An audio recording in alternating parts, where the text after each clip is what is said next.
Hello YouTube, aujourd'hui on se retrouve pour une critique du dernier film Marvel qui est sorti, Les Éternels.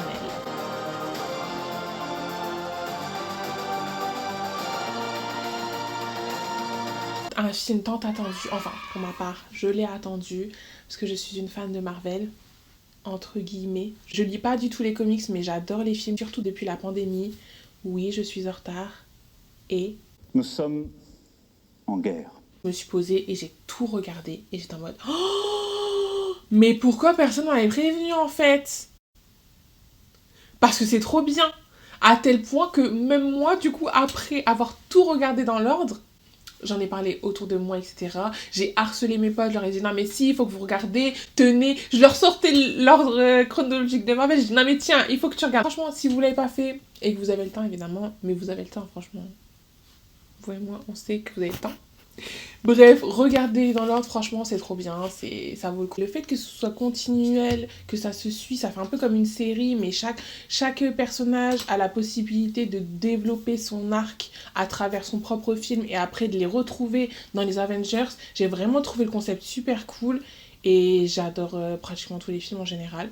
Et c'est pour ça que j'attendais Les Éternels comme j'attends Spider-Man, mais malheureusement j'ai été un peu déçue. Donc pour vous mettre un petit peu dans le contexte, en gros c'est l'histoire des Éternels qui est un groupe de personnes, ils sont 10 je crois, qui viennent sur Terre il y a 7000 ans pour aider les humains, pour protéger les humains et exterminer les déviants qui en gros sont des monstres. Mais ça va pas se passer comme prévu, etc. Et voilà. Du coup, ce que je vais faire, c'est que je vais découper la vidéo en deux parties. Premièrement, je vais parler des bons côtés, ensuite je vais parler des mauvais côtés. Il y aura des spoils à partir des mauvais côtés parce que je pense que les bons côtés, j'ai pas besoin de spoiler. Premièrement, le visuel. Incroyable. Franchement, un des meilleurs Marvel visuellement avec Black Panther.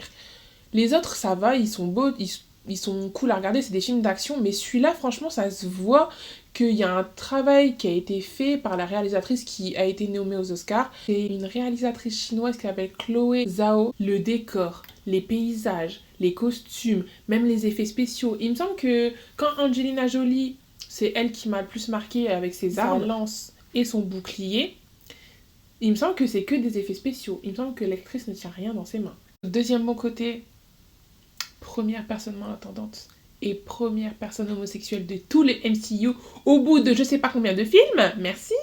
Mais bon, ça fait toujours plaisir et en plus tu te rends compte, au moins ça montre que les personnages n'ont pas besoin d'être valides ou hétéros pour être crédibles dans l'histoire en fait. C'est des personnages lambda, juste elle est malentendante et l'autre il est homosexuel, mais au final on s'en fout, tu vois, ils ont le droit de l'être.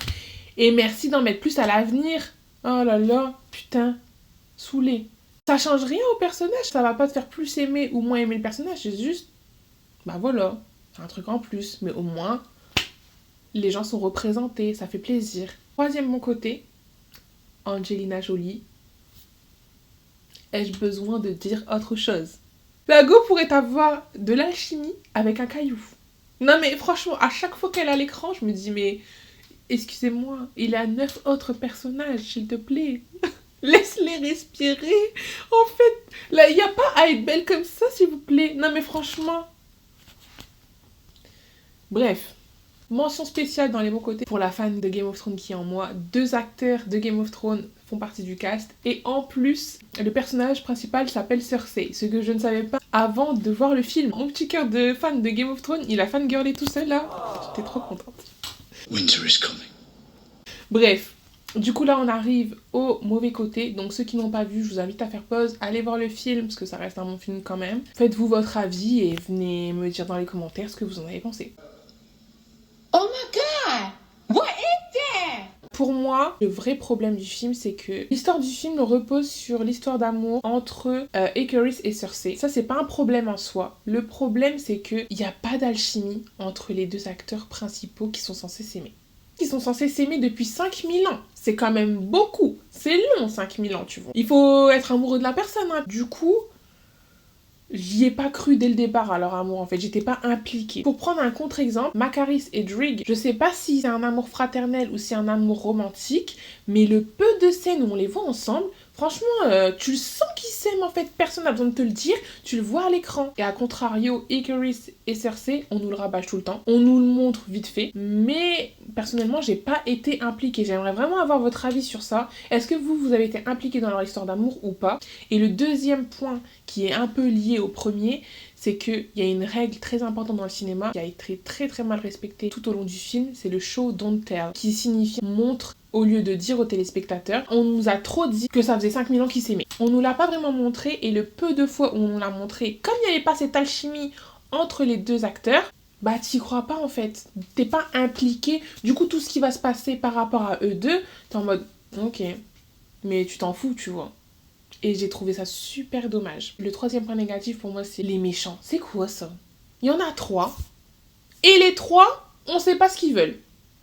Vraiment, ils n'ont aucun objectif, aucune ligne directrice, aucun des 3 n'est impliqué dans leur méchanceté. En vrai, si vous regardez bien, dans tous les films Marvel, il y a un protagoniste et un antagoniste. Et tous les deux, ils ont leurs objectifs, leur ligne directrice, ils sont déterminés, mais ils sont en contradiction. Du coup, t'as un gentil et un méchant. Les déviants, bah, au final, c'est eux qui sont censés être les méchants, et au final, t'apprends qu'en fait, c'est les enfants d'Arishem, et que eux-mêmes, ils étaient là pour survivre, mais bon, voilà, on les suit pas. Enfin, on suit pas trop les déviants, du coup, en gros, c'est des monstres. Donc, ils sont méchants, donc voilà. On n'est pas trop impliqué dans leur méchanceté, on va dire. Après, t'as Arishem. Alors là, j'ai pas compris. Parce que c'est censé être leur guide. Ensuite, t'apprends qu'en fait, il leur avait pas dit la vérité. Du coup, eux, ça leur plaît pas trop. L'émergence du Céleste et du coup, la destruction de l'humanité. Ils décident d'être déloyaux à Arishem. Donc, c'est un peu le méchant. Et Arishem, quand ils ont fini leur mission, qu'ils ont stoppé l'émergence, il les convoque et leur dit « Oulala, vous avez pas été loyaux. Mais c'est pas bien. Attendez, je suis pas content. Mais bon, c'est pas grave. On verra ça dans le deuxième film Éternel. À ce moment-là, je regarderai dans vos souvenirs si les humains méritent que vous ayez fait ce sacrifice. » Vraiment, quand il les a convoqués, je me suis dit, mais il perd toute sa crédibilité. Et le troisième, pour moi, c'était censé être lui le méchant depuis le départ, c'était Ikaris. Dès le départ, il est loyal à Arishem. Du coup, lui, il était à contrario de tous les Éternels. Pour moi, c'était lui qui devait vraiment être déterminé. Sauf qu'à un moment donné, même lui, il sait pas ce qu'il veut. Sprite et Kungo, je crois qu'ils s'appellent, ils vont voir Ikaris et lui disent « Mais tu dis rien, qu'est-ce qui se passe? T'inquiète, nous on te suit. C'est quoi ton avis par rapport à ça ?» Et lui-même, il est en mode « Bah, je sais pas trop, franchement, ne me faites pas confiance, ne croyez pas en moi, blablabla. » Et il s'en va. Toi, tu prends pas ton objectif au sérieux. Qui va prendre au sérieux? Moi, je vais pas prendre au sérieux, hein, je m'en fous, c'est chacun sa vie à un moment donné. Non, mais j'étais trop saoulée. Parce qu'en vrai, il suffisait que Ikaris, il soit déterminé. Comme Thanos un peu, tu vois, comme tous les méchants dans tous les Marvel en fait. Ils sont tous déterminés. Donc si on avait 2 acteurs qui avaient une alchimie, qu'on nous avait montré une histoire d'amour entre Ikaris et Cersei qui dure 5000 ans et que vraiment on sentait l'amour, on était impliqués à fond, t'es investi en fait dans l'histoire, tu vois. Alors que franchement le film que j'ai été voir, j'ai pas été investie. Je suis désolée. Vraiment c'est dommage parce que l'histoire elle est bien, c'est ça qui m'énerve en fait. Bref, du coup voilà c'était mon avis sur le film. Et n'hésitez pas à me dire dans les commentaires ce que vous en avez pensé. Est-ce que vous avez aimé? Parce que je sais que moi je suis partie le voir avec ma coloc, au final elle a apprécié le film. Moi j'ai pas... J'étais déçue. Surtout qu'il y a un 2. Ils ont annoncé un 2 alors que... On savait même pas si... Enfin ouais. J'espère qu'ils vont pas faire ça pour Spider-Man hein. Parce que là, on va se battre. Vous savez pas comment je l'attends. Ça a l'air trop bien. Mais on en reparlera plus tard. Mais Spider-Man, ça a l'air trop bien. S'ils me font ça pour Spider-Man, franchement... Je suis prêt à me battre. Merci d'avoir regardé cette vidéo, du coup. N'hésitez pas à me dire dans les commentaires ce que vous en avez pensé. Et on se retrouve la prochaine fois.